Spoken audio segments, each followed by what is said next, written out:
Con la exposición vamos a tocar el tema sobre bases genéticas y moleculares del cáncer con la doctora María Leticia Amezquita Cárdenas. Mucho gusto, doctora. Gracias también. Bien, buenas tardes con todos los presentes y también los que nos están viendo a través de la vía web. En esta tarde vamos a tocar el tema de cáncer, ¿no? O las bases moleculares del cáncer, o la genética también del cáncer, ¿no? Como se conoce. Nosotros conocemos que el cáncer tiene un origen clonal por naturaleza, ¿cierto? Que a partir de una célula normal, esta puede sufrir diferentes cambios, ¿no? O un cambio que conlleva a generar no apagué, creo. Como el puntero. Puede generarse clonas de células que están llevando pues esos daños y que primeramente células con tumores benignos, pero que si sobrevive a esta célula nuevas mutaciones, generaría un tumor maligno, ¿no? Porque el cáncer se genera por diferentes mutaciones que puedan, o sucesión de mutaciones a nivel de secuencias génicas en diferentes proteínas que tienen que ver con el control del ciclo celular. Para avanzar, el de acá. Bien, en todo caso, el cáncer, ¿no? Puede darse por una alteración somática en el ADN, ¿no? Que culmina con la proliferación celular irrestricta. Y como consecuencia de errores aleatorios durante la replicación, debido a exposición a carcinogénicos o por defectos en el proceso de reparación en el ADN, ¿no? No solamente por los errores, pueden darse los errores como hemos visto, ¿no? Y que estos se pueden reparar. Gracias a Dios tenemos una maquinaria de reparación importante también allí, ¿no? Pero que muchas veces estas proteínas de reparación se encuentran alteradas y no conducen a mejorar estos errores, ¿no? Entonces, muchas veces el cáncer se considera como una enfermedad esporádica o como una familiar, ¿no? Donde poseen mutaciones germinales, se habla de una mutación o de un cáncer familiar cuando aparecen en esta, ¿no? Una mutación ya a nivel germinal, ¿no? De ese gen oncológico que se estaría observando a nivel de la agrupación en este caso, como se muestra aquí, ¿no? Para una determinada patología o neoplasia en cualquier órgano o en cualquier estructura del cuerpo. Y en el caso del esporádico, donde aparece a lo largo de una familia un caso solamente, ¿no? Que puede ser anterior o que puede ser mucho más adelante. Esto se basa en la gran hipótesis de Knudson, ¿no? Que la conocemos que todo en cuanto a que para el cáncer hereditario ya esta viene trayendo la mutación en etapa germinal, ¿no? Es decir, en células sexuales, heredada por uno de los padres, ¿no?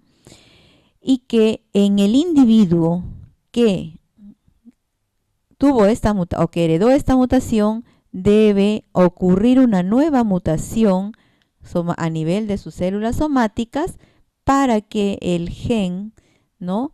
Que va a conducir a una proteína que tiene que ver con, ya sea con proteínas de proliferación celular o de supresión celular, pueda conducir a un tumor. En el caso del cáncer esporádico, pues según la hipótesis, el gen normal, ¿no? En el individuo tendría que ocurrir 2 mutaciones a nivel de su secuencia de sus células somáticas para que en esta aparezca la tumoración. Entonces, eso es lo que nos dice Cookson, ¿no? Entonces dice, según la hipótesis de Cookson, el cáncer es causado por eventos mutacionales que afectan al gen causante de la enfermedad y que ésta se da en la forma hereditaria. Una mutación se encontraría necesariamente en la línea germinal. A su vez, el cáncer tiene muchas literaturas mencionan de que tiene un aspecto genético si es que ha habido cambios a nivel de las secuencias del gen, ¿no? De la proteína involucrada en este caso. O puede darse también por factores epigenéticos. ¿Cuándo hablamos de ello? Cuando a nivel de ocurren cambios en el material, no ocurren allí cambios a nivel del material genético, sino que se encuentran estos errores a nivel de secuencias de metilación, no a nivel de las bases del ADN, sino, por decir, en la organización de la cromatina, ¿no? Pueden ocurrir esos cambios que originan también estados patológicos. Cuando una proteína se encuentra alterada, claro está. Entonces, asimismo, muchas literaturas mencionan que el cáncer tiene o lo predispone dos tipos de genes. Y son los protooncogenes, ¿no? Que son los genes que se encargan de controlar el ciclo celular. Y los genes tumor supresor, ¿no? O genes supresores de tumores, que son los otros genes. A los protooncogenes, son genes normales, como dice ahí, que participan en la proliferación celular y que al mutarse, pues van a producir una forma anormal llamada oncogen, ¿no? En este tipo de genes, para estos protooncogenes, solo basta una mutación para que se genere una anomalía en la participación de la proteína y conlleve a la proliferación de células cancerosas. En cuanto a genes supresores tumorales, ¿no? Estos genes también son genes normales que se encuentran, que participan en el control del ciclo celular, ¿no? Y que bloquean a cuando hay una alteración en la secuencia génica, ¿no? Y que necesariamente estos deben sufrir la mutación debe estar a nivel de los dos alelos para que se genere o se reprima su acción protectora, ¿no? En este caso, y conduzca a la presencia de células cancerosas. Los protooncogenes son genes promotores del crecimiento y de la proliferación celular y cumplen funciones de factores de crecimiento, de represores de factores de crecimiento, de transductores, de proteínas transductoras de señales, ¿no? Intracelulares, de proteínas de unión a GTP y de proteínas reguladoras de la transcripción del ADN. Como ya se ha mencionado anteriormente, todos estos genes que van a generar proteínas que participan en diferentes acciones, como acabamos de mencionar, van a sufrir cambios, ¿no? Y estos cambios van a conllevar a que se activen de su forma normal, o sea, protooncogénica, a su forma oncogénica, ¿no? Entonces, ¿qué cambios debe sufrir, qué cambios genéticos deben sufrir estos protooncogenes para convertirse en oncogenes?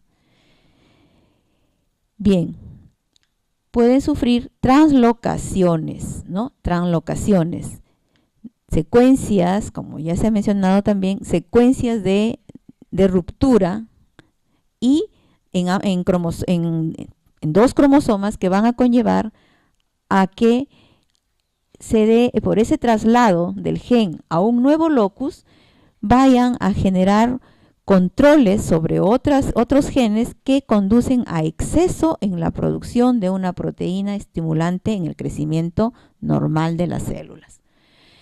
O pueda darse por amplificación génica, es decir, se generen muchas copias de este gen, ¿no? Y que eso también conduzca a un exceso en la proteína estimulante del crecimiento celular. O que sufran mutaciones puntuales dentro, ¿no?, del genoma que conlleven a que también la proteína tenga una acción anormal y genere también un exceso estimulante, porque probablemente esta no vaya a estar generando una represión, ¿no?, en el caso del gen RAS. Mutación o mutaciones puntuales que puedan también llevar a que esté hiperactivada, ¿no?, esta proteína. Entonces, ¿quiénes se verían alterados? Son los procesos de crecimiento normales, ¿no?, de crecimiento y control.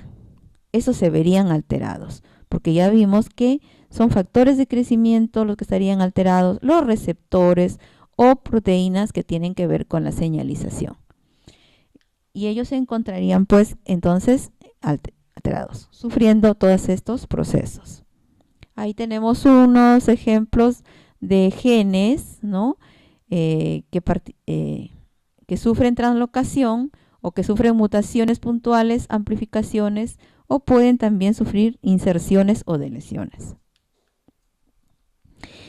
El ejemplo bastante estudiado del gen RAS, que es un gen que participa en la vía de señalización, ¿no?, en este caso aquí, que actúa como una proteína GTPasa, ¿no?, es decir, que tiene la capacidad de agregar moléculas de GTP para poder generar nuevas señalizaciones o inducir a otras proteínas a una cascada de señalizaciones internas. Se ha visto que ésta sufre una mutación a nivel de su aminoácido que está en la posición 12, ¿no? Hay un cambio de una base por otra, generando un cambio de un aminoácido, de una glicina por una valina. Este simple hecho hace que la proteína RAS, ¿no?, que necesita intercambiar su GDP por GTP para ser activa, y a su vez ser esta reprimida por una proteína intercambiadora, ¿no?, este sitio de intercambio que debe tener, a la cual debe unirse esta proteína intercambiadora, se ve bloqueada, o sea, no es reconocida, ¿no? No es reconocida. En tanto, esta proteína RAS se va a mantener activa, ¿no? Se mantiene activa generando un descontrol o una producción incontrolada de proteínas que tienen que ver con el crecimiento celular, ¿no?, que a la larga conlleva a una proliferación descontrolada, ¿no? Se ha estudiado mutaciones del gen RAS en leucemias mieloides agudas, en cáncer de colon y en cáncer de páncreas. Este es uno de los genes que está prácticamente involucrado en la mayoría de cánceres, ¿no? Pero así como se estudia para saber en cuál de ellos está, el estudio de las mutaciones o de los cambios que sufren estos genes, ¿no?, hoy en día lo están siendo utilizados, ¿no?, para ver el manejo de la terapia, cómo controlarlos, ¿no? Y en este caso se ve que esta proteína es una proteína que está anclada a la membrana celular, ¿no?, en donde a través de un anclaje farmacílico.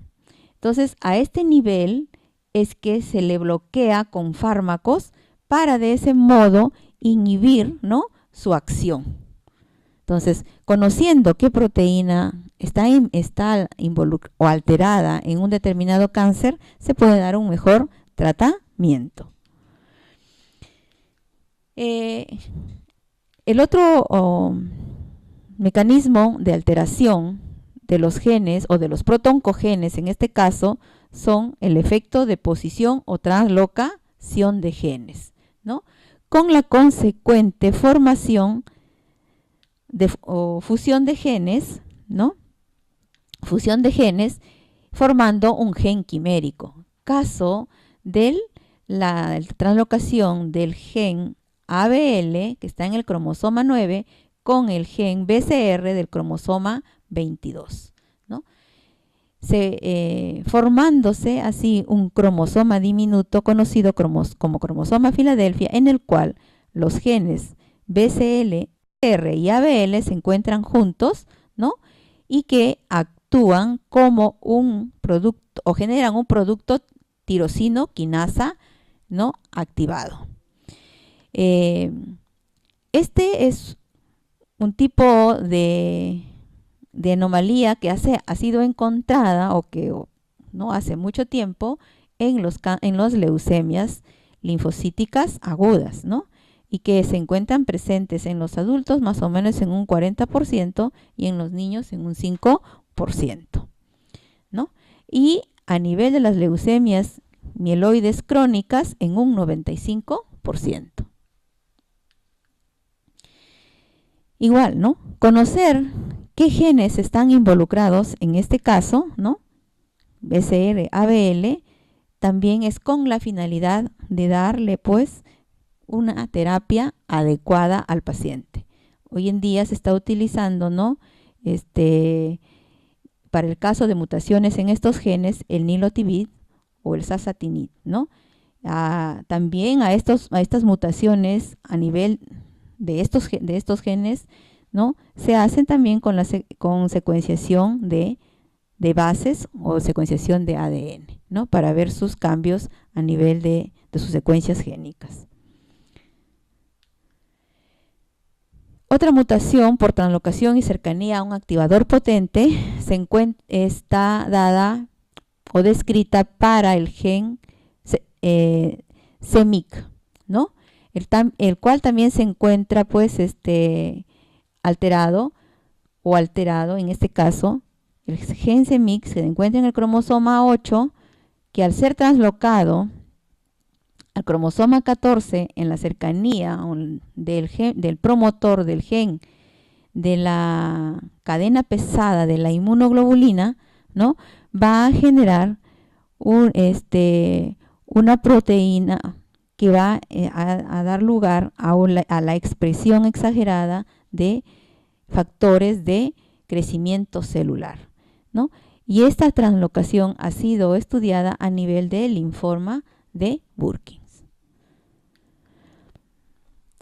El gen CEMYC también puede verse afectado por amplificación génica, ¿no? A nivel de la replicación, las cadenas de ADN tienen que abrirse, ¿no? Y replicar sus cadenas hijas. Pero ¿qué resulta? Que cuando están alteradas las proteínas que tienen que ver con este proceso, ¿no? Se puede dar procesos de endoduplicación en la misma burbuja de replicación, ¿no? Y generar de ese modo un exceso del producto génico, ¿no? Del producto génico, el cual pues se puede ver a través de en los análisis cromosómicos como cromosomas diminutos, ¿no? O formando en uno solo cromosoma una secuencia teñida homogéneamente, ¿no? Pero que corresponde a la sobreexpresión de esta secuencia génica, ¿no? Esto ha sido estudiado, ¿no? O hallado, o puede ser, ha sufrido este tipo de alteración, los receptores de factores de crecimiento de fibroblastos, ¿no? El gen MYC que les acabo de mencionar y el gen HER2, ¿no? Aquí estamos mostrando unas células en la cual vemos la expresión, ¿no? O la sobreexpresión del gen HER2. Entonces, este gen HER2 está involucrado, ¿no? Actúa formando una proteína que viene a ser un receptor, ¿no? De los factores de crecimiento epidérmico, en este caso, ¿no? Y que tiene que ver con la señalización, ¿no? Con las proteínas SOS, las RAS, las RAF y las proteínas MAP quinasas, que a su vez tienen que ver con la inducción de la proliferación celular, de la sobrevivencia celular, ¿no? Y que van a generar la expresión de genes que tienen que ver con factores de crecimiento, ¿no? de plaquetas, ¿no? O de los vasos sanguíneos. Este receptor del factor de crecimiento epidermal 2, en las células normales, ¿no? Van a estar expresados en una proteína solamente, ¿no? Pero cuando se trata de un gen amplificado, esta célula puede tener muchos de estos receptores, ¿no? Que va a conducir a que haya una sobreexpresión, ¿no? de los otros procesos. Entonces, este hecho va a conducir a reducir la sobrevivencia, ¿no? del paciente en este caso. A su vez, ¿no?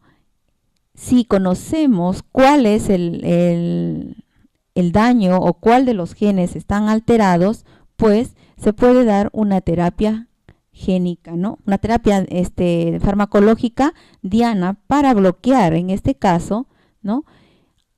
A los receptores y de este modo incrementar la sobrevivencia del paciente, ¿no? ¿Por qué? Porque estas terapias van a bloquear a la proteína HER2, ¿no? Y van a generar el bloqueo también a su vez de la actividad tirosinoquinasa, ¿no? Van a generar una ausencia asimismo de la proteína P26, ¿no? 27, perdón, que tiene que internalizarse hacia el núcleo celular y generar una expresión génica, ¿no? Van a actuar a nivel de la formación de nuevos complejos, ¿no? Y de este modo se genera la detección del ciclo celular y asimismo va a haber una disminución de los fenómenos de invasión y metástasis, ¿no? En los cuales estarían incluidos.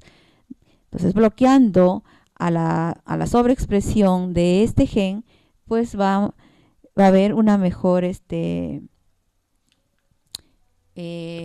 sobrevivencia del paciente. ¿Qué genes amplificados hasta hoy han sido estudiados, ¿no? Por ejemplo, los del neuroblastoma, ¿no? El gen amplificado en este tipo de tumor está el MIG, ¿no? Con una frecuencia del 20 al 25%. En las células un cáncer de pulmón también se ha encontrado, ¿no? Con un porcentaje que fluctúa entre 15 a 20%. En glioblastoma, el gen RBB con un 33%. En cáncer de mama, el MIG y el RBB2, ¿no? El CCND1, una ciclina D, que también están incrementados en alrededor de un 20%. En el cáncer gástrico, el KRAS también, y en el cáncer de colon rectal, el MIG, el KRAS y el HRAS. El KRAS con un 30% de frecuencia de amplificación sufre este gen. Aquí mostramos una lista de oncogenes, ¿no? O de protooncogenes que están o que tienen que ver con los cánceres o los diferentes cánceres en el ser humano, en el hombre en todo caso, ¿no? Tenemos diferentes oncogenes con sus funciones, ¿no? La mayoría de ellos tienen que ver con la cascada de señalizaciones, severina, treonina, quinasas, o con las quinasas, ¿no? En transductores de señales, como factores de transcripción, como receptores tirosinoquinasas, ¿no? O como GTPasas, caso de los genes RAS, ¿no? El tipo de alteración que han sufrido, ¿no? Y en la neoplasia en la cual se encuentran involucrados. En cuanto a genes tumores supresores, normalmente ellos actúan inhibiendo o evitando la división celular cuando el ADN se encuentra alterado, ¿no? Entonces van a bloquear el ciclo celular hasta que la célula repare su ADN, ¿no? Pero para que se conviertan o no eviten la división celular, requiere de que ambas copias del gen se encuentren mutadas, ¿no? A su vez, se dice que estos serían los responsables de la mayoría de síndromes que predispondrían al cáncer, ¿no? Dentro de los genes supresores de tumores hay muchos, ¿no? Esta es una lista pequeña de genes guardianes, que así los llaman, ¿no? Dentro de ellos están los genes guardianes y los genes cuidadores. Dentro de los genes guardianes están el RB, la P53, el DCC, el VHL, y dentro de los cuidadores están los genes BRCA, los MLH y los MSH2, ¿no?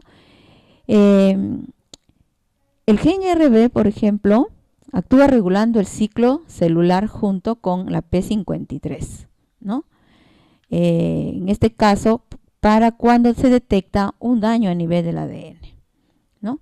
En el caso de los genes BRCA, tienen que ver mucho en su participación durante la reparación del ADN, ¿no?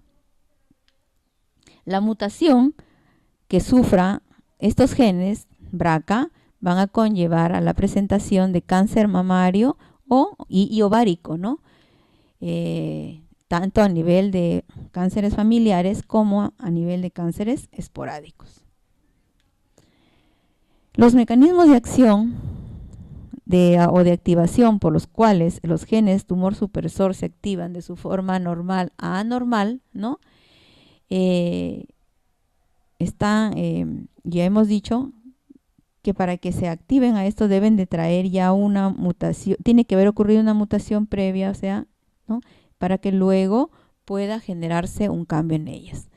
Y dentro de estos mecanismos están las no disyunciones, es decir, se puede perder un gen normal y quedar solamente un gen afectado. O que haya ocurrido una no disyunción, pero a su vez ocurra una duplicación, pero del gen anormal. Que se dé una recombinación a nivel de la mitosis, ¿no?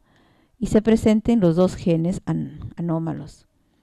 O que pueda ocurrir una conversión génica también, ¿no? Es decir, en que una sección del material genético o de la copia del cromosoma debe atrasar al otro cromosoma y de este modo generar que ambos genes se encuentren anormales.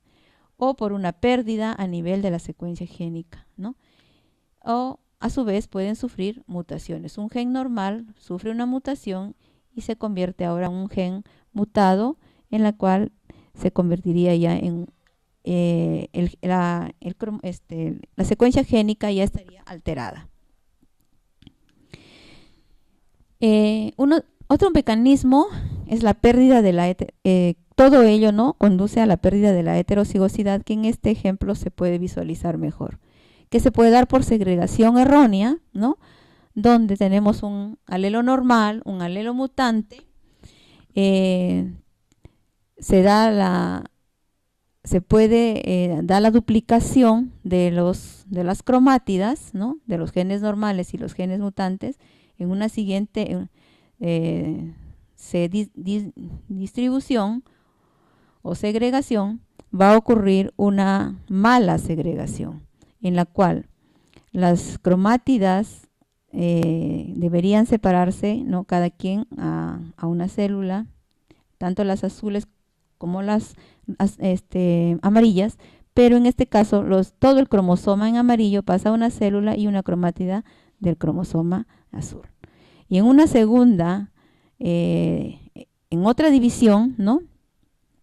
Va a haber una pérdida de los cromosomas extras, ¿no? Puede perderse y generar una homocigosidad, en este caso del alelo mutante, o tener un alelo mutante o un heterocigoto, una célula heterocigota con un alelo mutante y un alelo normal, ¿no? De este modo aparecería en este caso ya la alteración para generar un descontrol.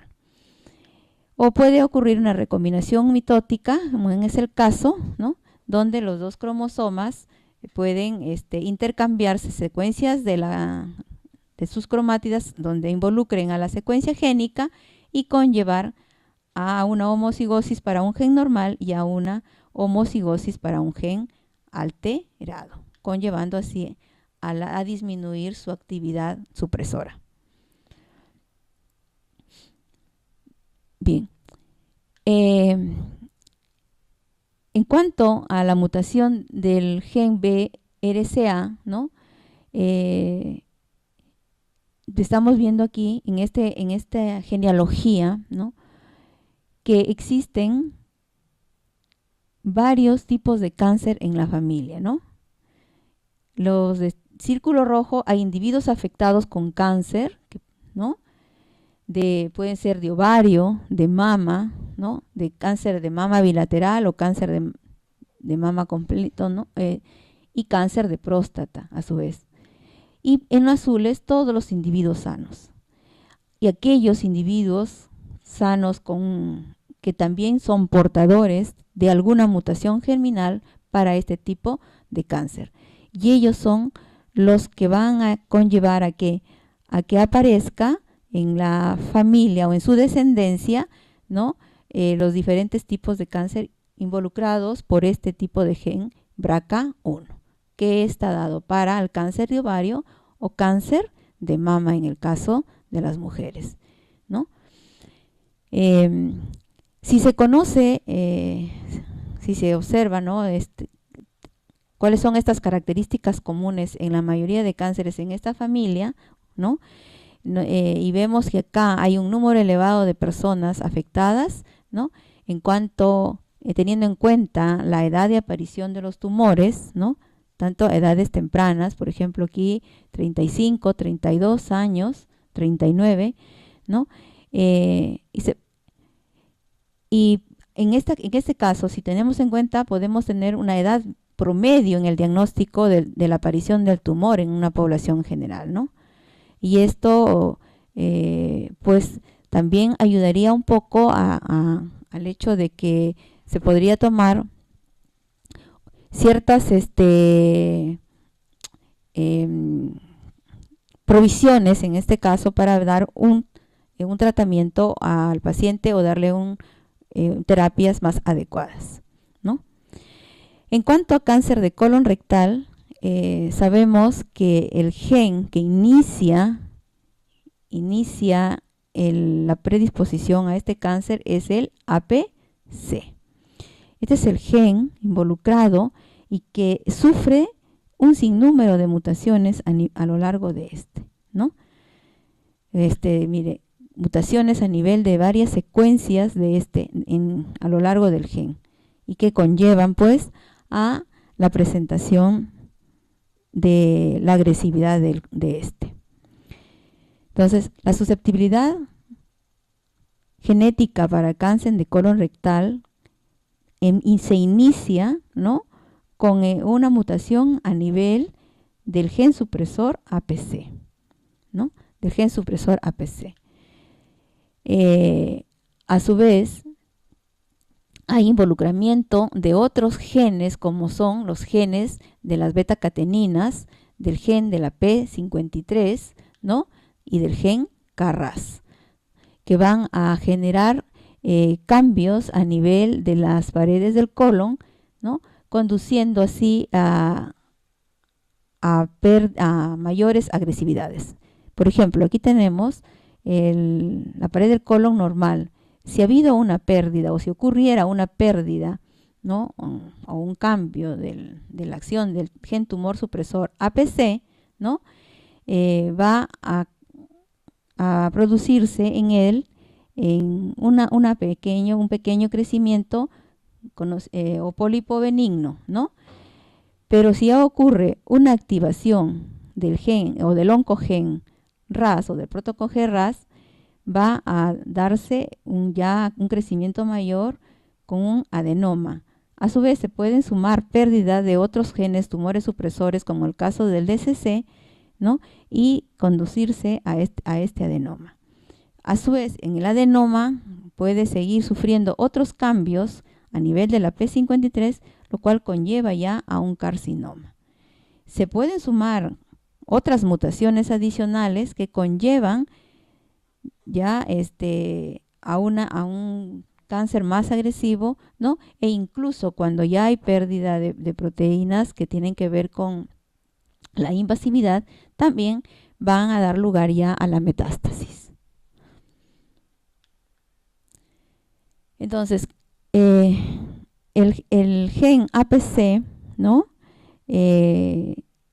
Mutado conlleva a un alto riesgo de desarrollar cáncer de colon, ¿no? Sobre todo en pacientes que tengan o hayan sido diagnosticados a la edad de 35 años, ¿no? Se dice pues que este es el gen que puede iniciador de este tipo de cáncer y que basta para que la suma de otras mutaciones en otros genes puedan conducir a esta patología, ¿no? Existe otro gen que es el gen RED, que también conlleva que su mutación conlleva a un riesgo de desarrollar neoplasias de tipo endocrina, más o menos en un 100% antes de los 15 años, ¿no? También se habla de un cáncer hereditario, ¿no? Que puede conducir a nivel de cabeza, de cuello, ¿no?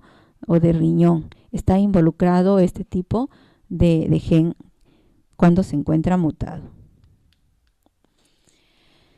Bien.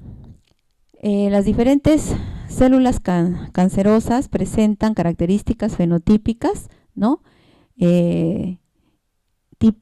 Tipos. Por ejemplo, tenemos una proliferación celular desregulada, ¿no? Cuando hay la pérdida de función de reguladores de crecimiento, caso de la RB o del P53. O cuando haya incremento de reguladores del ciclo celular, caso del RAS o del gen MYC. Va a haber una incapacidad para la diferenciación, ¿no? En este caso, cuando hay detección en la fase anterior de la diferenciación terminal. O sea, cuando la célula va a conservar sus propiedades de ciertas células madre, pero cuando ocurren estas translocaciones va a conllevar a esta incapacidad. Hay pérdidas de las vías apoptóticas normales, ¿no? Inactivación de la P53 o también de la familia de la BCL, que tiene que ver con la apoptosis. Va a generarse una inestabilidad genética, ¿no?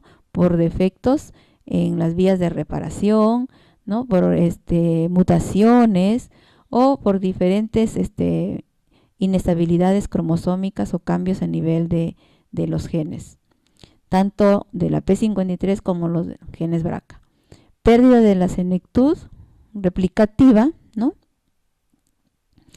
O intensificación de la angiogénesis, metástasis del sistema inmunitario incluso.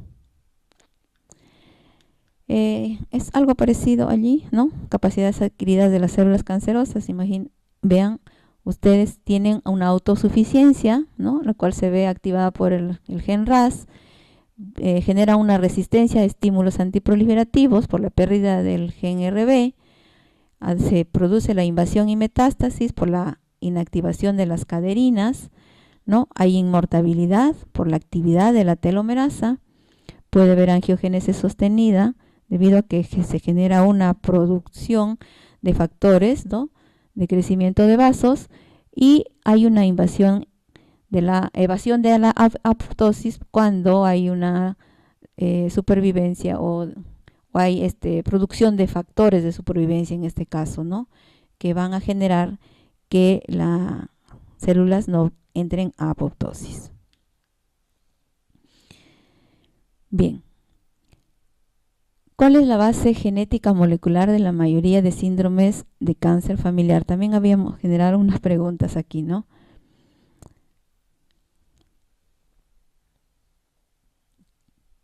¿Cuál sería la base molecular de la mayoría de síndromes de cáncer familiar? Una mutación dominante en la línea germinal de un protoncogen, una mutación no dominante en la línea germinal del protoncogen, una mutación en la línea germinal de un alelo de los genes supresores de tumores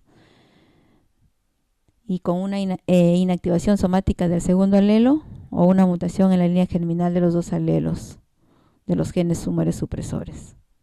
O se debería a una herencia de tipo poligénica, ¿no? Sería que los dos que ya se traiga la línea germinal y que los dos alelos supresores estén alterados, ¿no? Porque dijimos que los genes tumores supresores son los que se encuentran involucrados mayormente no es que mayormente, sino que de ellos depende de que no se altere el ciclo celular, ¿no? La amplificación de los genes MYC, KRAS y HRAS se usan como marcadores en la presentación del cáncer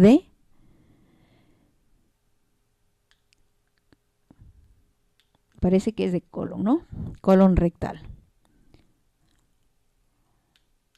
Los genes MYC, RB, CCND1 se mutan a su forma protoncogénica, oncogénica por amplificación génica. En diferentes estudios los reportan como predisponentes para desarrollar el cáncer de mama. En el de mama están involucrados, ¿no? Vimos el cuadrito, estaba ahí, estos cánceres estaban.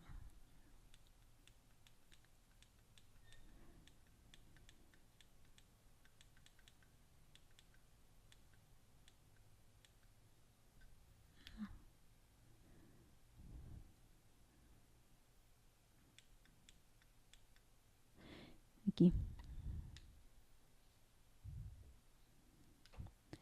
Por amplificación génica.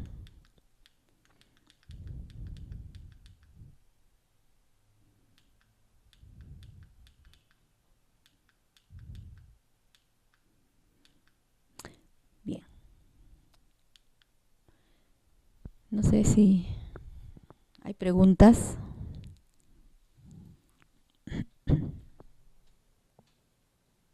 Si no, pasamos a la siguiente tema, creo que es ya, el de técnicas moleculares, ¿no? Esta creo que es muy técnicas moleculares.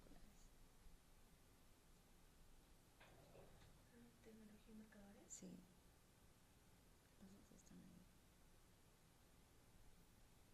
¿Cómo lo tiene?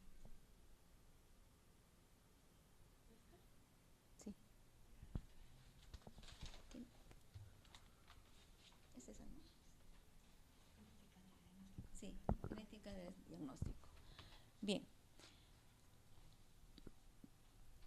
Antes de pasar a la parte de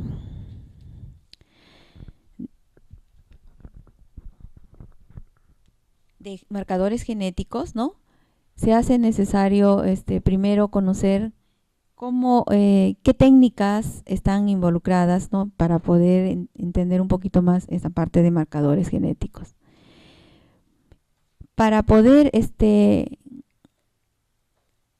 realizar una técnica molecular, ya sea de tipo PCR o de microarrays o de Sauder blot, se hace necesario primeramente del aislamiento de los ácidos nucleicos, ¿no?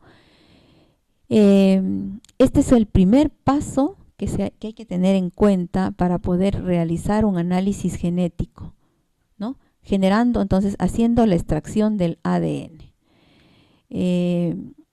Las muestras utilizadas para poder aislar o extraer ADN, pues son muchas, ¿no? Sangre, puede ser de hueso, puede ser de mucosa, espermatozoides, pelos, dientes, ¿no? Miren, hasta caspita se puede utilizar, ¿no? Uñas. Entonces, muchos de todos estos son algunos, ¿no? De los materiales biológicos a partir de los cuales se puede extraer ADN. Para extraer ADN existen diferentes procedimientos, ¿ya? Extraer ADN, extraer ARN, ambos ácidos nucleicos se pueden estudiar, ¿verdad? Entonces, existen diferentes procedimientos. Aquí hemos traído uno que es a base de extracción orgánica, o sea, extracción del ADN con fenol y cloroformo, ¿no? A grandes rasgos vamos a revisar esto. Entonces, tenemos a la muestra, ¿no? Diluida en un buffer aquí, a la cual se le va a agregar fenol y cloroformo, ¿no? A se va a hacer una mezcla durante 10 segundos. Posteriormente se hace un centrifugado a estas revoluciones y se genera unas fases. La fase acuosa es la que se toma y se traspasa a otro tubo, ¿no? Al cual se le va a agregar acetato de sodio. Posteriormente se le agrega etanol y durante 30 minutos se deja reposar a refrigeración y posteriormente se hace un centrifugado. Se tiene un precipitado. A ese precipitado se le agrega etanol, se mezcla, ¿no? Se mezcla y posteriormente se lleva a una centrifugación. Después de la centrifugación, ¿no? A ese pellet que se tiene, se va a agregar un tampón, ¿no? A base de tris-eta para luego obtener a partir de ahí, ¿no? El ADN gen, en este caso. O para el caso de la extracción de ARN se sigue igual, ¿no? A partir de los tejidos o de células o de muestras que tengamos, se genera lisis, se homogeniza, ¿no? Se agrega inhibidores de ARNasas, en este caso, ¿no? Para tener una solución en el cual va a estar el ADN y va a estar el ARN. En la anterior vista vimos que el ADN estaba en la parte superior y en el pellet se encuentra aquí el ARN. Entonces, se elimina la parte superior y se toma lo del pellet para hacer un eludido de este ARN. Se le agrega etanol, se mezcla, posteriormente se centrifuga, se hacen lavados y se tiene de este modo el ARN ya puro, ¿no? Y con estos ácidos nucleicos aislados o extraídos, ¿no? Se pueden seguir las técnicas diferentes. Bien. Una de las técnicas utilizadas, ¿no? En el análisis de ciertas patologías en el hombre es la Sauder blot. Es una técnica bastante antigua, ¿no? Que viene siendo, mire, desde el año 1975, ¿no? Donde Edwin Sauder desarrolló esta técnica, ¿no? Y que fue empleada para estudiar la estructura génica, ¿no? Para analizar las secuencias génicas. Sauder, como dice allí, viene del apellido del investigador que lo estudió por primera vez, y blot, ¿no?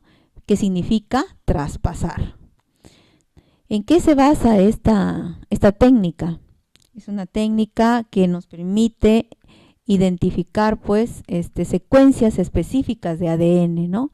En una mezcla de un ácido nucleico determinado. ¿Cuáles son los elementos que se hace uso para realizar esta técnica? Tenemos a los ácidos nucleicos, ¿no? Se necesitan sondas de ADN, ¿no? Se necesitan proteínas enzimas que corten al ADN en secuencias, ¿no? Pequeñas, y se necesitan como por ejemplo estas enzimas, las bastante conocidas enzimas de restricción, ¿no? Como son la EcoR1, que es una de las enzimas, por traer aquí un ejemplo, ¿no? Y sondas de ADN o de ARN que sean conocidas para poder marcar el gen o poder reconocer el gen de interés. ¿Cuáles son las etapas?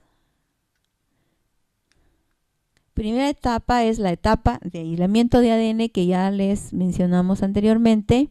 Luego viene un proceso de digestión del ADN mediante las enzimas de restricción, ¿ya?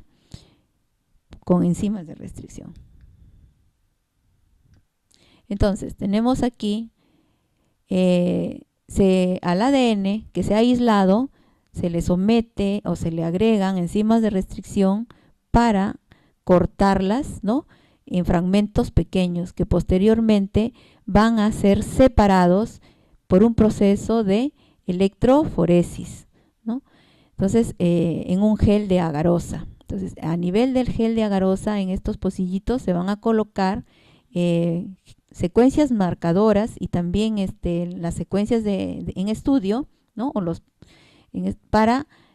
Y se le somete luego a corriente eléctrica, ¿no?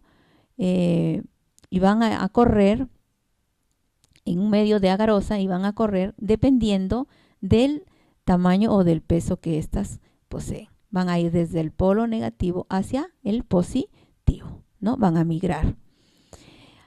Cuando tenemos en el gel ya a estas secuencias separadas, se les va a transferir hacia un papel de nitrocelulosa, colocándolo con papeles absorbentes, ¿no? Y en soluciones de traspaso, y de ese modo van a pegarse estas secuencias a este nivel en el papel de nitrocelulosa.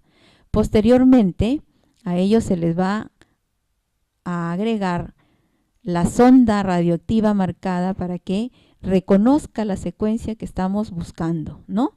En este caso, a ese proceso se llama hibridación con sonda radioactiva. Se remueve todo ese producto y en el papel de nitrocelulosa van a quedar marcadas, van a hibridarse, o sea, van a unirse las sondas. Si reconocen las secuencias que se están buscando, se unen y generan estas marcas, que posteriormente pueden ser detectadas mediante procesos de revelado de autorradiografía. Y se muestran como en esta figura. Donde está la secuencia génica, ahí se pega la sonda y va a producir el marcaje. ¿Para qué o qué aplicaciones tiene la Sauder Blot en medicina, ¿no? Nos va a permitir identificar cuáles son los constituyentes estructurales, en este caso del ADN o del ARN, si lo estamos utilizando. Es utilizado en medicina legal para análisis de huellas dactilares, ¿no? O para analizar mutaciones, ¿no? Y enfermedades mediante el uso de los FRLPs, ¿no? Tanto a nivel de leucemias linfoblásticas crónicas, en anemia falciforme, en fibrosis quística, que también lo mencionó la profesora antes, en Corea de Huntington, y diagnóstico prenatal cuando tengamos en el caso, por ejemplo, de una familia con predisposición con niños con síndrome de Down, que también lo mencionó, ¿verdad? Bien. Existen diferentes técnicas, ¿no? Del blotting, como son el Northern blot, que es específico para ARN, el EAS blot, que es para proteínas con modificaciones traduccionales, el Southern blot que acabamos de ver y el Western blot, que es para proteínas específicamente. Southern blot analiza ADN, Western proteínas, Northern ARN, ¿no? Y Einstein blot, proteínas con modificación. En cuanto a Northern blot, ¿no? Es una técnica que se logra identificar una secuencia de ARN específica a nivel de una mezcla compleja, ¿no? Fue creada en 1977 y el nombre que toma es debido a la similitude que se tiene en la técnica con la de Southern blot, ¿no? Entonces, como Southern blot fue el primero que se utilizó, en orden el segundo lleva esa denominación de norte y de sur, ¿no? ¿Qué elementos se utilizan en una técnica Southern blot? Ácidos nucleicos, en este caso el ARN, gel de agarosa para electroforesis también de ARN, membrana de nitrocelulosa o de nylon, ¿no? Dependiendo de lo que se quiera hacer uso o para lo que se quiera investigar. Sondas marcadas radioactivas, ¿no? Que son muy sensibles. En el caso de las ondas radioactivas son muy sensibles, pero se contaminan, ¿no? Fácilmente. Y las no radioactivas, como la biotina, que tienen pues una menor sensibilidad. Y posteriormente se genera también un teñido, como el caso del Southern blot. El procedimiento es igual, parecido al de Southern, ¿no? Un aislamiento, en este caso no hay uso de enzimas de restricción, no se tiene que cortar en este caso, solamente se genera una electroforesis, se da la transferencia también a un soporte sólido en el caso de un papel de nitrocelulosa, luego se genera la hibridación con sonda molecular en este paso y luego se detecta a través de autorradiografía, ¿no? ¿Cuáles son sus aplicaciones? Es conocer la sobreexpresión de genes, ¿no? Que pueden ser los genes o los protoncogenes o oncogenes, los tumores supresores en las células cancerosas, ver la expresión génica o en el rechazo en el caso de órganos trasplantados, ¿no? O conocer nuevas secuencias génicas involucradas en alguna patología, conocer errores en la transcripción del ARN mensajero que se pudieran estar dando, ¿no? Observar la reacción de las células frente a presencia de ciertas hormonas o determinar alguna patología genética, ¿no? Caso, por ejemplo, de distrofia de Duchenne, en la hiperglicerocolonemia, mutaciones en los genes de las células B, en las leucemias linfoblásticas crónicas o en la hipoplasia adrenal congénita o distrofia miotónica severa, ¿no? Pueden ser utilizados, han sido utilizadas este tipo de técnica. Bien. ¿Cuál de los siguientes enunciados es verdadero para la técnica de Southern blot? Se extrae ARN celular separado por electroforesis y transferido a una membrana. Se hibrida con una zona marcada específica para un gen. O se extrae ADN, se digiere por enzimas de restricción. Los fragmentos generados son marcados. Se separa por electroforesis, se transfiere a una membrana. Se hibrida con una sonda marcada específica para un gen. O se utilizan fragmentos de ADN ya cortados y luego se hace el electroforesis y se transfiere, se hibrida con la sonda para un gen específico. ¿Cuál de estos tres sería el verdadero para Southern blot? ¿El A, el B, el C? Es se corrió hasta ahí.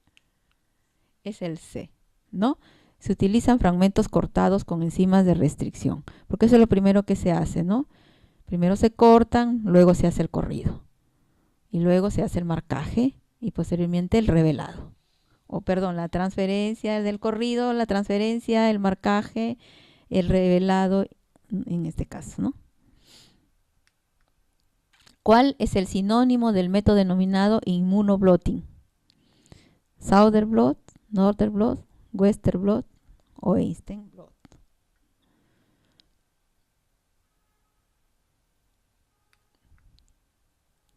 Inmunoblotting también le llaman al Western blot, ¿no? También le llaman por el hecho del estudio de proteínas. Bien, otra técnica bastante usada y hoy en día en boga, ¿no? Miren, que no es de reciente, es desde hace mucho tiempo, pero que en nuestro país recientemente se está implementando, ¿no? Y en nuestro medio más aún, ¿no? Es el estudio de la PCR, ¿no? ¿Qué significa PCR? Es la reacción en cadena de la polimerasa, ¿no? Esta técnica es una técnica enzimática que se basa en un proceso natural por el cual pasa la célula, y es el proceso de replicación, ¿no? En el proceso de replicación actúan las enzimas polimerasas para generar las moléculas hijas de ADN que se tengan que duplicar o replicar. Entonces, esa técnica se basa justamente en este proceso. ¿Cuáles son los componentes esenciales para la PCR? Agua, ¿no? Bufferes para PCR específicos, ¿no? Porque estos tienen una influencia específica en el rendimiento de la reacción. Se necesita cationes, ¿no? Que actúen como cofactores para que la polimerasa de DNA pueda actuar. Se necesitan los dinucleótidos, o sea, las bases nitrogenadas sintéticas, ¿no? Primers, también secuencias de interés, que es lo que según lo que se quiera investigar, ¿no? Que son los responsables de la eficiencia, de la especificidad de lo que queremos amplificar. Y enzimas como la Taq polimerasa, ¿no? Que es la enzima que va a permitir la polimerización de estos nucleótidos. Y diríamos, la molécula de ADN, que es el elemento fundamental, ¿no? En este caso que queremos amplificar. El proceso de PCR se da primeramente por extracción, ¿no? De los ácidos nucleicos. Se hace una mezcla de este ADN extraído con los reactivos, ¿no? Para la PCR, que están incluidos la Taq polimerasa, los cebadores, los nucleótidos, los cationes, los bufferes de PCR. Todo esto se mezcla en un tubo, ¿no? Y luego es puesto en un equipo que se conoce, que es el termociclador en este caso, ¿no? Es un equipo que ya está programado con para diferentes ciclos, ¿no? En el cual debe ocurrir los procesos de desnaturalización del ADN, que se da a una temperatura de 94 grados, ¿no? La hibridación de los primers, ¿no? Que han ingresado en la mezcla, y la polimerización de los nucleótidos hacia la secuencia que se está investigando. Este proceso más o menos va entre 20 a 40 ciclos, ¿no? Y dura alrededor de unos de una hora el proceso de de ciclado a nivel del termociclador, ¿no? Después se saca esta amplificación y se lleva a un corrido electroforético en un gel de electroforesis para luego ser observado los fragmentos amplificados ya en el gel teñidos con colorantes fluorescentes, ya sea bromuro de tidio, por ejemplo, ¿no? Aquí tenemos las etapas, ¿no? Las etapas, la muestra, la preparación de la muestra, donde se hace la mezcla de todos los componentes, en la amplificación, que consiste en la denaturalización del ADN. Luego viene el proceso de anillamiento a temperaturas también altas, ¿no? Y el proceso de extensión que más o menos conlleva en estos tiempos, ¿no? Se amplifican, se detectan y tenemos allí ya el gel, en el gel el corrido electroforético que nos está mostrando la presencia de estas de bandas, ¿no? Dependiendo de los tamaños de pares de bases que tenga la secuencia a investigar. El número de copias del ADN se va a estar delimitado por los primers que se utilicen para duplicar, ¿no? En cada ciclo. Entonces, el número de copias, miren, una secuencia de ADN muy pequeña, ¿no? Puede ser amplificada en un primer ciclo, 2, en un segundo ciclo, 4, en un tercer ciclo, 8, en un cuarto ciclo, 16, y así exponencialmente. Y vean, de una pequeña, ¿no? Por eso dicen, basta que tengamos de un pelo, podemos obtener, ¿no? Toda la secuencia génica, por solamente la amplificación que se ha llevado de estas secuencias génicas a nivel de este proceso, ¿no? La técnica de PCR hasta hoy ha desprendido o tiene técnicas derivadas, ¿no? Que se basan en el fenómeno que acabamos de ver.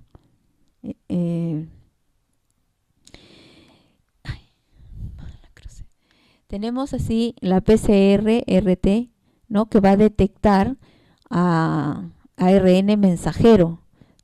Hay la PCR nested, que trata de la amplificación de una secuencia dentro de otra previamente amplificada.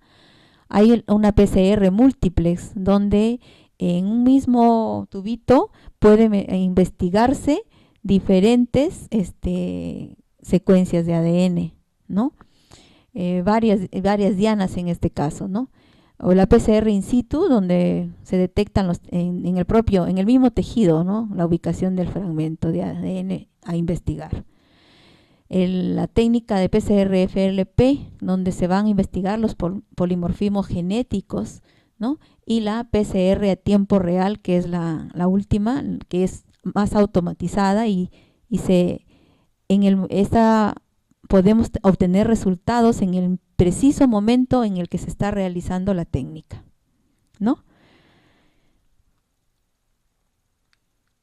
¿Para qué o cuáles son las aplicaciones de la PCR? Tiene un sinnúmero de aplicaciones para analizar predisposición de enfermedades autoinmunes, en el diagnóstico de enfermedades, en el diagnóstico de infecciones, ¿no? Resistencia, monitoreo, pronóstico de diferentes infecciones, ¿no? Caso de las enfermedades infecciosas.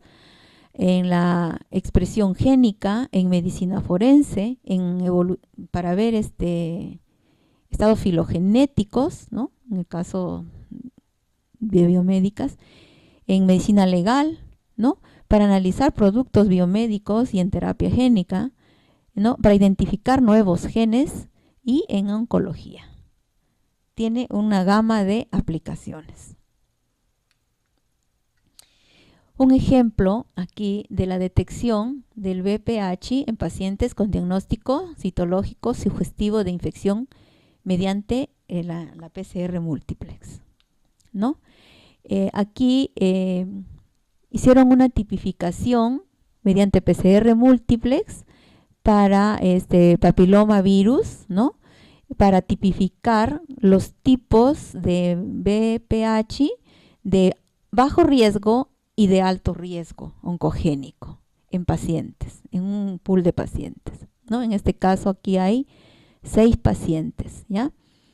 Entonces, ¿cómo se denomina? Carril 1 está el paciente, carril 2, 3, 4, 5, 6 y en el 7 nos dice que se trata del control positivo, ¿no? Y el 8 viene a ser un marcador de peso molecular, ¿no?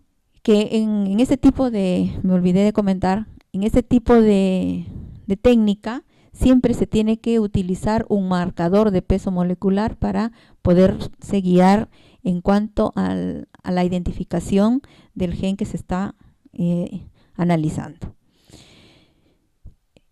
En el caso, ¿no?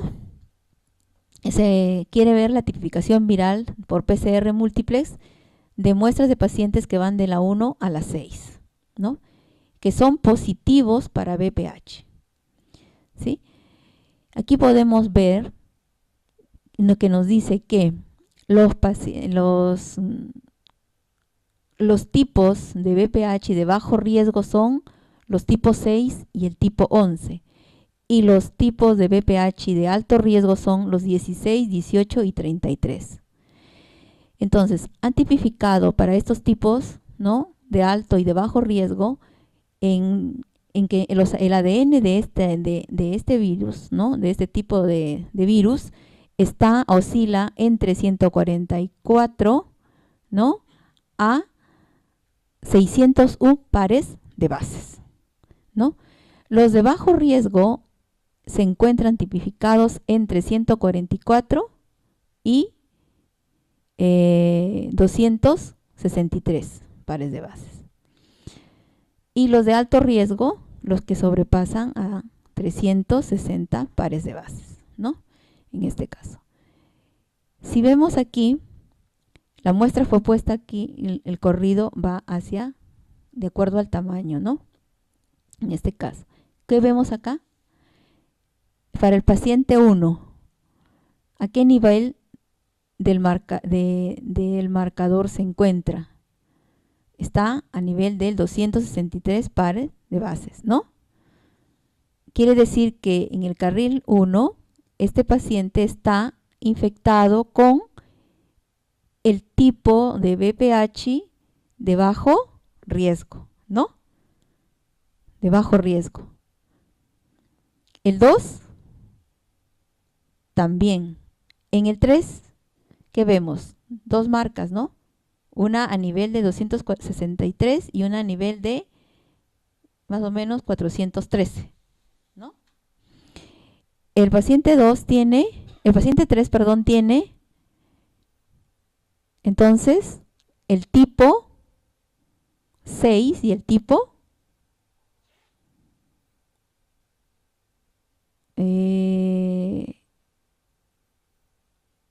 360, el tipo 18, ¿no? Quiere decir que este paciente, ¿no?, y el paciente 4 tienen las marcas iguales, al igual que el paciente 6, ¿cierto? Estos 3 pacientes están infectados por VPH, ¿no?, o el virus de papiloma humanos, tanto por el de bajo riesgo como por el del alto riesgo, ¿cierto? Entonces, estos individuos 3, 4 y 6 estarían más predispuestos a tener riesgo oncogénico, ¿no? Oncogénico, que el 1, que el 2 y que el 5, ¿verdad? Entonces, podemos ya dar un diagnóstico al paciente y también poder llegar también con él a la parte de la prevención, ¿no? Prevención o de la terapia incluso. Entonces, para esto nos sirve la técnica de PCR. En este caso, vean, se ha utilizado la técnica de PCR multiplex para investigar diferentes tipos de virus, ¿no? Diferentes tipos de virus. En una sola, y en diferentes pacientes, en un solo proceso. Bien, hay una pregunta. Mediante PCR se puede amplificar secuencias específicas de ADN. Indique en qué orden se realizan las fases de dicha técnica. ¿Cómo se daba la PCR? Primero, ¿qué ocurría? Denaturación, ¿no? Luego, hibridación. Y luego, elongación, si no me equivoco, ¿no? Esa es. Entonces, primero se desnaturaliza el ADN, es decir, se abre, ¿no? Posteriormente debe anclarse los primers para que posteriormente vengan la DNA polimerasa, la TAC polimerasa, agregando los nucleótidos para formar las cadenas complementarias. Y de ese modo, de un solo secuencia de ADN, se amplifica en 2, 4, 8, ¿no? 16, dependiendo del número de ciclos que se establezcan. Y eso está establecido de acuerdo a lo que queremos investigar, ¿no? ¿Qué es lo que queremos hallar? Hay patrones ya establecidos. Otra técnica son los microarrays o microarreglos, ¿no? ¿Qué son? Son soportes sólidos sobre los que se inmovilizan miles de secuencias diferentes de genes en posiciones fijas y ordenadas. O sea, se trata de una plataforma donde hay pocillos donde se va a agregar la muestra y sondas marcadoras de genes que queremos investigar, ¿no? Las ondas se van a adherir también al soporte sólido, ¿no? Y se van a unir a estas, generando de este modo una fluorescencia, es decir, en los pozos, en los pocillos, donde se encuentre lo que se quiere, o el gen se quiere investigar. ¿Cómo funciona un microarray? El nivel de hibridación entre la sonda específica y la molécula que se está buscando, ¿no? Se va a indicar mediante la fluorescencia y se va a medir mediante una imagen, por análisis de imagen, ¿no? Este hecho, ¿qué nos está indicando? El nivel de expresión del gen correspondiente, ¿no?, a la sonda de la muestra problema que estamos buscando, ¿no? Esta técnica nos permite analizar miles de dianas, ¿no?, que queremos a la vez simultáneamente. Hoy en día han automatizado más esta técnica, ¿no? Existen microchips específicos para determinadas investigaciones que uno quiera hacer, ¿no? Por ejemplo, existen microchips específicos que Roche ha elaborado para detectar Mycobacterium tuberculosis que sea resistente a rifampicina o a isoniazida, mediante la técnica de microarrays, ¿no? Se puede detectar. Entonces ya se han generado pocillos donde han colocado las muestras de Mycobacterium, ¿no?, que sea resistente a rifampicina, ¿no?, o que sea resistente a isoniazida. Entonces, están catalogados, ya hay todo un marcaje de estas secuencias allí, en esos pocillos. Entonces dice, el gen CAD, ¿no? El gen CAD es un gen de la Mycobacterium que codifica una enzima catalasa peroxidasa que en su estado normal activa al fármaco isoniazida, ¿no? Y al estar mutado, este va a causar una resistencia, ya que impide que este fármaco, ¿no?, transforme su principio activo. El gen RPO va a codificar a una unidad beta de la ARN polimerasa que en su estado normal es reconocido por este fármaco, la rifampicina, ¿no? Pero como ahora está mutado, ya se va a inhibir y no va a ser posible, ¿no?, detectarlo. Entonces, donde esté la mutación, va a aparecerse la fluorescencia, ¿no? La fluorescencia, y se puede detectar en ese caso si está o no mutado este Mycobacterium, y si de ese modo se predice si va a ser o no resistente a estos fármacos, ¿no?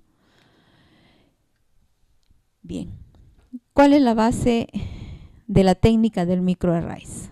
Nos dice acá. ¿En qué se basaba? Dijimos en la hibridación, ¿no?, de los ácidos nucleicos y su detección por fluorescencia, ¿no? Eso es lo que es. Y que basta la intensidad con que aparezca en la fluorescencia, va a estar en proporción a la expresión del gen que se está investigando. Otra de las técnicas bastante utilizadas es la secuenciación de ADN, ¿no? Esta técnica permite el conocimiento más completo de la estructura y función de un gen, ¿no? En este caso, este método se basa en que la secuenciación, ¿no?, al analizar las secuencias de bases, se va a generar una terminación cuando se agregan ciertos nucleótidos, ¿no?, que han sido, ¿cómo se dice?, modificados, en este caso, por conocidos como didioxidonucleótidos, ¿no? Didioxidonucleótidos. Entonces son nucleótidos que son ADN, típicos de ADN, pero que han sufrido cierta modificación, ¿no?, en este caso. Bien, entonces ocurre una reacción de secuenciación, ¿no? Para la reacción de secuenciación se necesita un fragmento de ADN molde. También se necesita una secuencia cebadora, se necesita una ADN polimerasa y se necesita los de dioxinucleótidos. Entonces, normalmente los nucleótidos se van a unir a su grupo oxidrilo, ¿no?, en este caso, y se van a ir agregando, ¿no?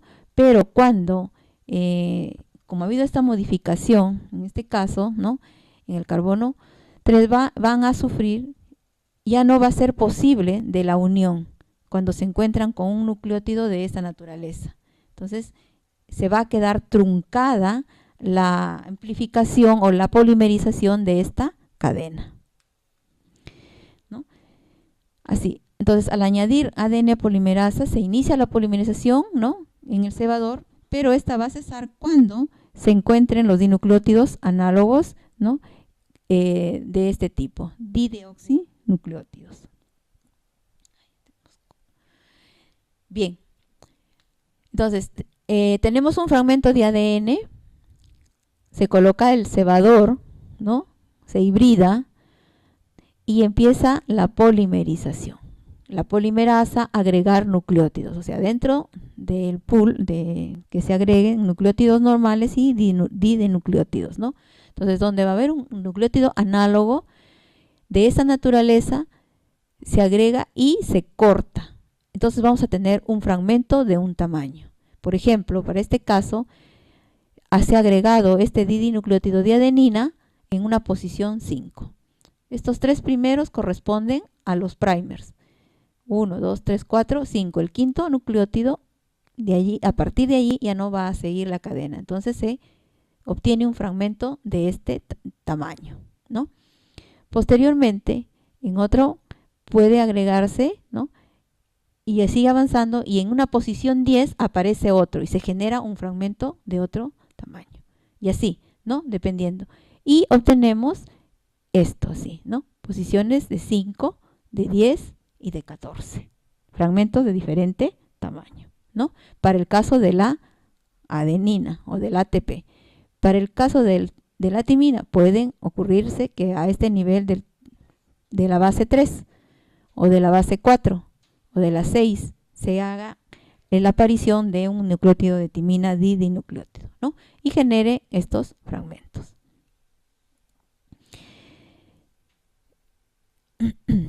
Entonces se va a tener una secuencia, ¿no? Entonces, a partir de estas secuencias para estos 4 nucleótidos que son los que van a formar parte de la secuencia de ADN, se puede deducir cuál es la cadena nueva que se está sintetizando en este caso, ¿no?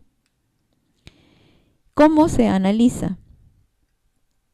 Entonces tenemos aquí los primers, tenemos la cadena con sus nucleótidos y se forman fragmentos diferentes y que en el revelado, ¿no? Van a tener posiciones distintas. Para el caso, la lectura o el análisis se va de este extremo, ¿no? El primer nucleótido que formaría parte de esta cadena sería la adenina, ¿no? Adenina aquí. Luego vendría la citosina, luego la guanina. El siguiente sería la citosina,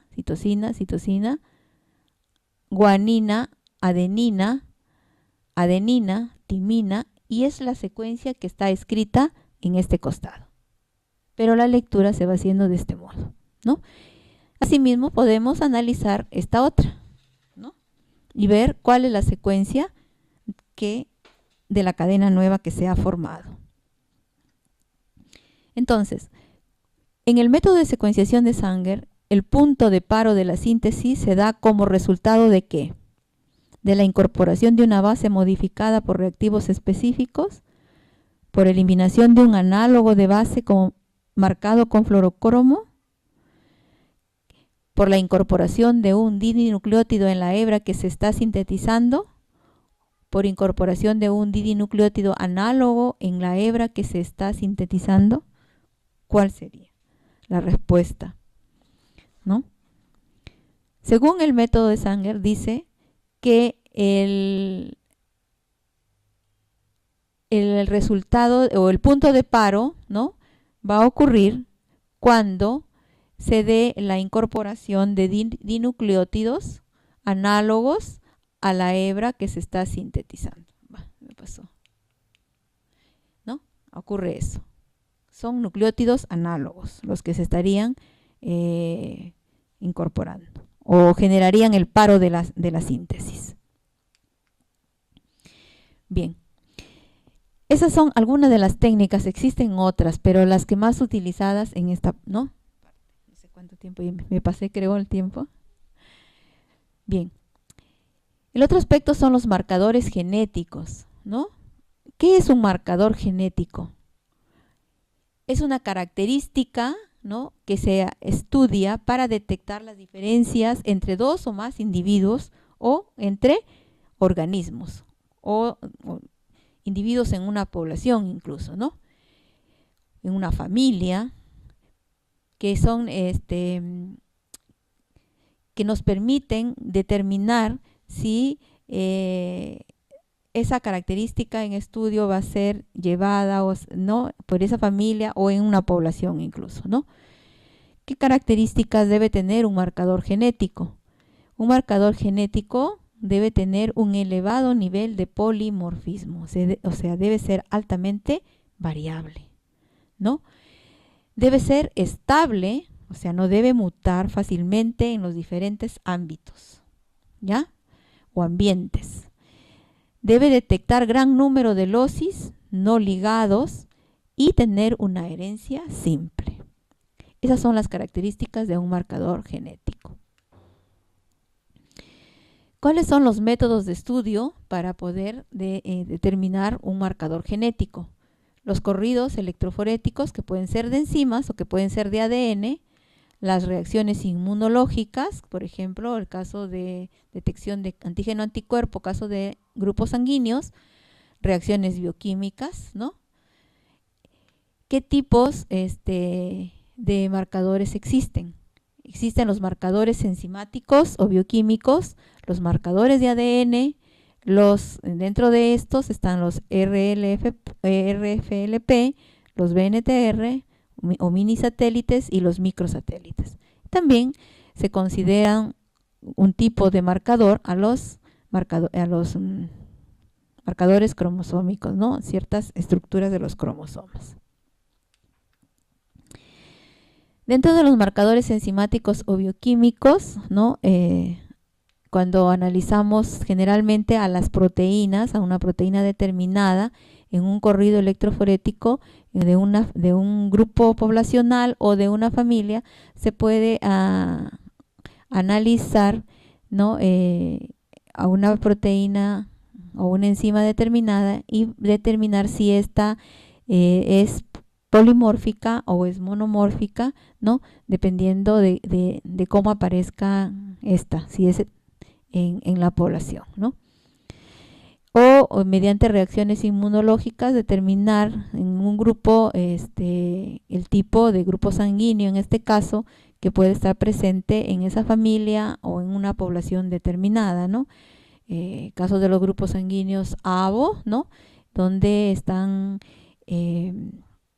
conformados, ¿no? por 3 alelos, el alelo O, el alelo A, el alelo B, y que estos van a dar lugar a la presentación de 4 fenotipos en la población, ¿no? Los del grupo A, los del grupo B, los del grupo AB o los del grupo O, ¿no? Los del grupo O. Entonces ahí podemos mirar el polimorfismo, ¿no? O sea, donde hay diferentes alelos y generan diferentes fenotipos. Dentro de los marcadores moleculares no génicos encontramos a los polimorfismos de longitud en fragmentos de restricción, los famosos RFLPs, y las repeticiones en tandem de número variable o mini satélites y las repeticiones de dinucleótidos, caso de los microsatélites, ¿no? Estos son secuencias de genes, ¿no? Secuencias de ADN, perdón, pero que no llevan información para ninguna proteína, ¿ya? Ninguna proteína, sino que son estructuras o secuencias de ADN que conforman parte de la estructura genómica, ¿no? Pero que a su vez van a ser de información porque pueden estar en diferente forma en las poblaciones o en un individuo, ¿no? Los polimorfismos de fragmentos de restricción, ¿no? Se llaman así porque resultan de la variación de la secuencia de ADN dependiendo de su sitio de restricción específica, lo cual les van a originar variaciones en la longitud de estos fragmentos del ADN, ¿no? Entonces, secuencias de ADN van a ser cortadas por enzimas, ¿no? Enzimas de restricción que van a generar diferentes tamaños del fragmento, ¿no? Del fragmento. Eso dependiendo de la secuencia o de sitio de corte, en este caso. De eso, y cuando van a ser sometidos a un corrido, luego del corrido vamos a encontrar en diferentes posiciones dependiendo de su tamaño en un gel. Por ejemplo, aquí tenemos a un individuo homocigoto, ¿no? A un heterocigoto y a un homocigoto por esta característica. Para un gen determinado nosotros podemos cortar, ¿no? Este individuo tiene, por ser homocigoto, va a tener una sola banda en el corrido porque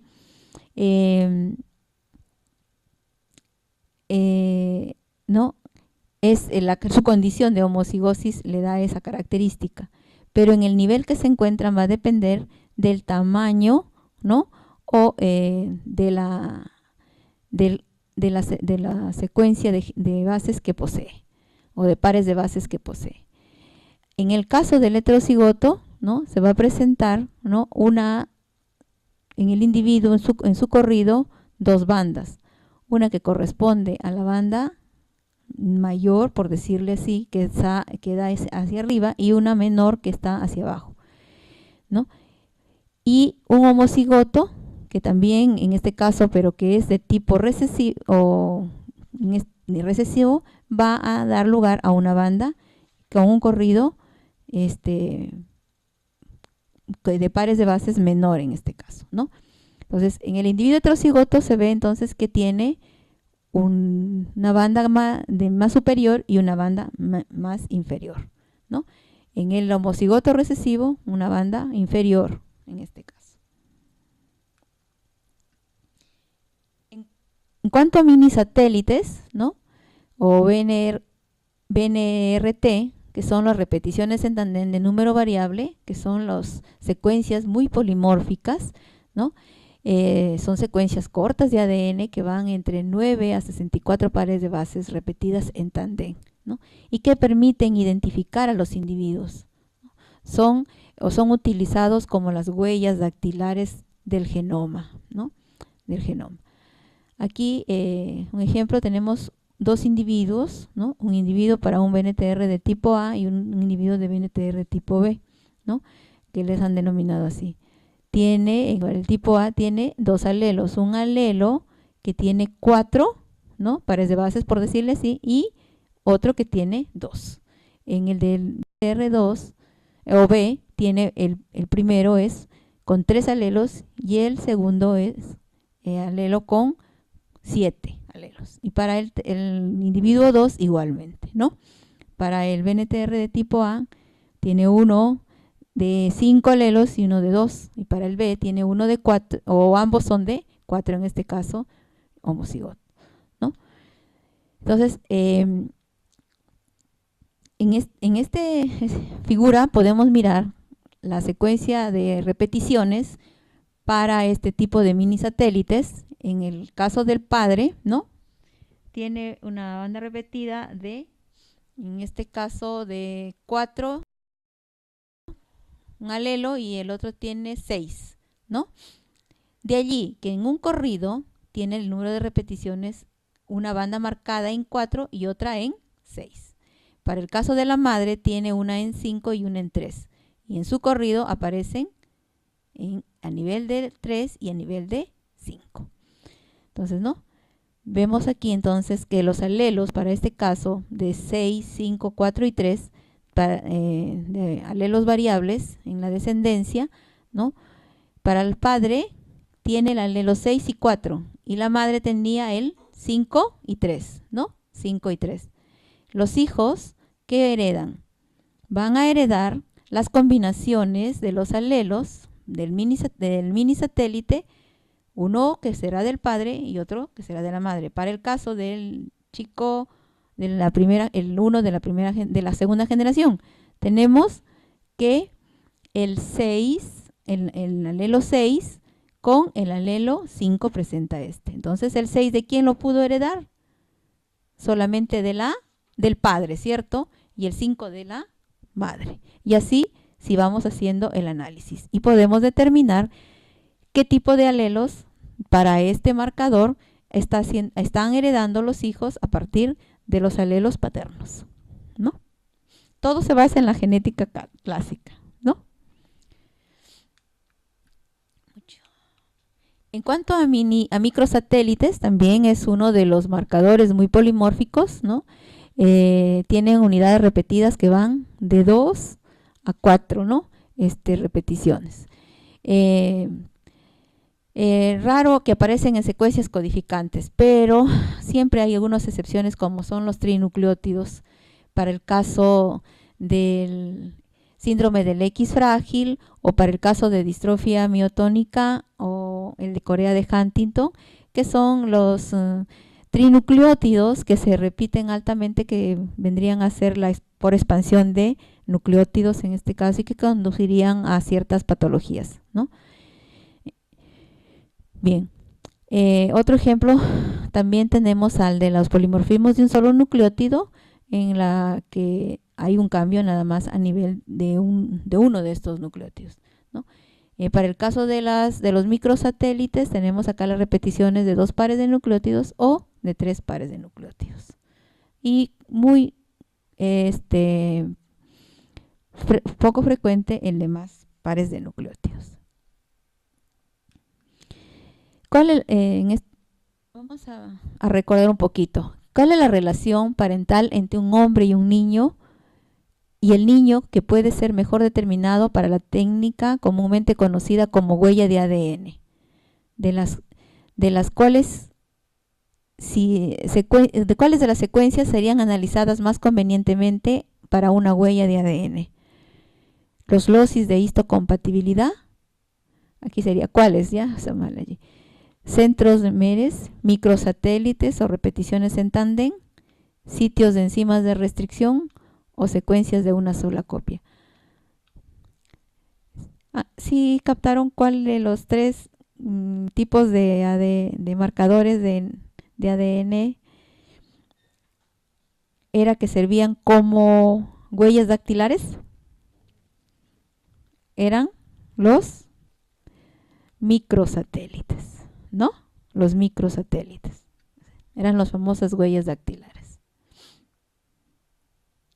En cuanto a cariotipos, ¿no? En cuanto a cariotipos tenemos o los marcadores cromosómicos. Generalmente la técnica utilizada es la de los cariotipos, ¿no? Se hace con la toma de una muestra de sangre, ¿no? Y posteriormente, aquí es muy antigua, se saca en un vacuum-container y posteriormente se lleva a un cultivo celular con un medio, ya, ¿no? Y se puede analizar, ¿no? En el cariotipo, luego de todo el proceso, en el cariotipo, si hay o no hay ciertas cambios en él. Por ejemplo, aquí podemos ver que existe cambios, rupturas a nivel del cromosoma, que también sería un modo de cómo hacer el análisis, ¿no? O ver secuencias heterogéneamente teñidas, ¿no? En el caso de los satélites también, ¿no? En tándem, que también son utilizados como marcadores en familias, ¿no? O las translocaciones robertsonianas, como se mencionó anteriormente. ¿En qué caso se recomienda hacer un cariotipo? ¿No? En esterilidad, en consanguinidad, en cromosomopatías, en infertilidad y en cuando hay un portador de una cromosomopatía. De acá una pregunta: indique las células utilizadas con más frecuencia en las que se realizan cariotipos en los estudios genéticos. ¿Cuáles serían? Si estamos bien, hemos tomado muestra de sangre, sería los leucocitos, ¿no? Leucocitos. Ya no hubo tiempo, ahí hay otras preguntas, ¿no? Las indicaciones en que para cuándo sería necesario usar un estudio cromosómico, ¿no? Pues hemos visto que en todos, ¿verdad? En infertilidad o inserilidad, en abortos, en anomalías de desarrollo sexual, en antecedentes con retraso mental, también se puede hacer un estudio cariotípico, ¿no? Entonces la respuesta sería la E. Hay más de 2 opciones en este caso correctas, ¿no? Y ahí quedan algunas otras preguntas allí, ¿no? Como por ejemplo esa: ¿cuándo hacer un cariotipo para un niño con una translocación 21-21, ¿no? Y esa era, y en un comentario que quería hacer, la profesora había dicho que a veces se tendría que hacer el cariotipo a una persona que está a un niño que está siendo portador de una translocación, a los padres, ¿no? Pero también muchas veces para ver si es que si los padres están heredando esa translocación, porque a veces no se puede dar, no necesariamente, puede darse in novo, o sea, en el momento de la meiosis de uno de los padres, o sea, ellos no son portadores, pero en su meiosis puede ocurrir también cambios a nivel de los cromosomas, ¿no? Rupturas y cortes y generar translocaciones in novo, ¿no? Y que pueden ser llevados, conducir también a esa misma fenotipo, ¿no? Hay otras preguntas, ¿no? Y ese es el fin de la presentación.